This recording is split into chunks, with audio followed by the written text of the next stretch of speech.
জানেন তো আমাদের শরীরে সবথেকে নেগলেক্টেড জয়েন্ট হচ্ছে অ্যাঙ্কেল জয়েন্ট।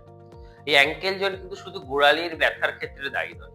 অ্যাঙ্কেল জয়েন্টে যদি রেঞ্জ অফ মোশন রেস্ট্রিক্টেড থাকে, তাহলে কিন্তু আমাদের হাঁটু ব্যথা হয়, হিপ জয়েন্টে ব্যথা হয়, ইভেন নেক পেনও হতে পারে। কারণ অ্যাঙ্কেল জয়েন্টের সাথে পায়ের পাতা এবং পায়ের পাতার সাথে গোটা শরীর কানেক্টেড মাসকুলোস্কেলেটালি।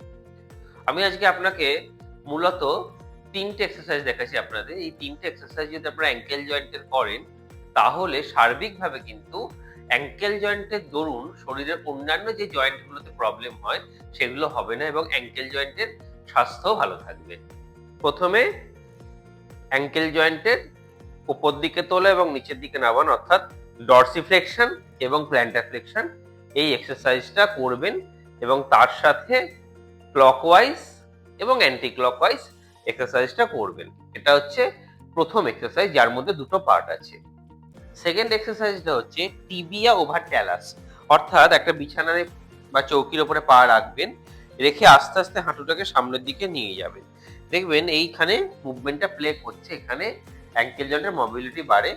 এই এক্সারসাইজটা যারা হাঁটুর বাতের ব্যথায় কষ্ট পাচ্ছেন, তারা কিন্তু এড়িয়ে যাবেন, তারা করবেন না। এবং এই এক্সারসাইজটা একটা সিঁড়ির ধাপে বা পিঁড়ের ওপরে দাঁড়িয়ে গোড়ালি নিচের দিকে নামাবেন, আবার ওপর দিকে তুলবেন। এতে অ্যাঙ্কেল জয়েন্টের পেছনে আমাদের যে কাপ মাসল অর্থাৎ গ্যাস্ট্রোসোলিয়াস মাসল তার ডেভেলপমেন্ট হবে এবং নি জয়েন্ট এবং হিপ জয়েন্টের সারাউন্ডের মাসল গুলোর কিন্তু কো-কন্ট্রাকশন অর্থাৎ স্ট্রেংথটা কিন্তু আপনার বাড়বে। এই ৩ টে এক্সারসাইজ আপনারা দৈনিক অভ্যাস করবেন।